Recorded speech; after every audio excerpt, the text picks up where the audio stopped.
Last year আমি আমার বর মিলে গেছিলাম ব্যাংকক পাটায়াতে।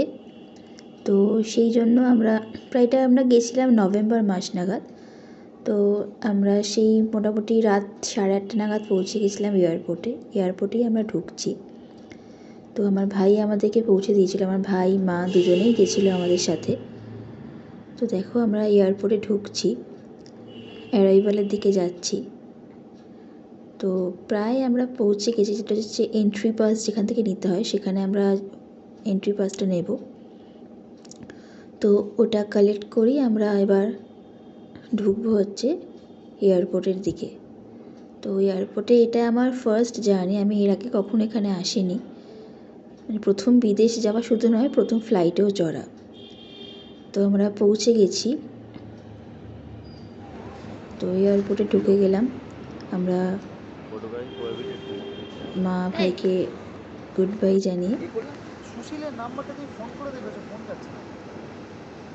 মানে আমি জাস্ট প্রথমবার এসে তো চারদিকটা দেখছি যে ভীষণ নিট অ্যান্ড ক্লিন একটা জায়গা। এবার আমরা এসকেলেটারে করে এক প্রান্ত থেকে আরেক প্রান্তে পৌঁছে যাচ্ছি। আমাদের ফ্লাইটও এসে গেছে, তো এবার আমরা ফ্লাইটে ওঠার পালা। তো সড়ক টিভিতে ছবি তুলতে চাইছি না, তো ড্রেসটা একটু দেখাচ্ছে এখানে। এবার ফ্লাইটে আমরা উঠে গেছি। তো এখানে আমরা সিটটা জাস্ট দেখছি কোথায় আমাদের সিটটা পড়েছে।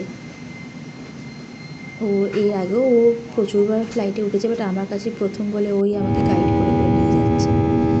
তো প্রায় 2.5 ঘন্টা জার্নি করে আমরা পৌঁছে যাচ্ছি হচ্ছে ব্যাংকক। তো প্রায় যখন আমরা ল্যান্ড করি তখন দিনের আলো ফুটে গেছে। আমরা তো রাত্রিবেলা জার্নি স্টার্ট করেছিলাম, দেখো আমরা ল্যান্ড করছি।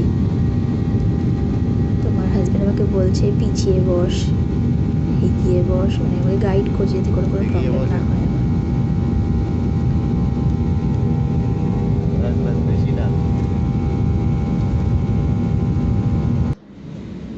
ল্যান্ড করে গেছি আমরা।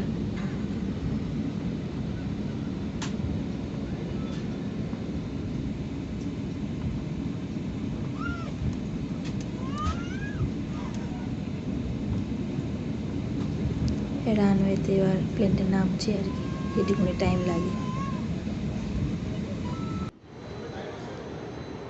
আমার ছবি তুলিস না, বললি তো। Available in room also, and in এই বাসে আমরা room উঠে গেছি, এই বাসে করে আমরা এবার হোটেলে যাব। no smoking, এটা কিন্তু 100% basically no no smoking area, সেটা smoking. কিন্তু ফার্স্টেই বলে দিয়েছে এখান So থেকে। right now we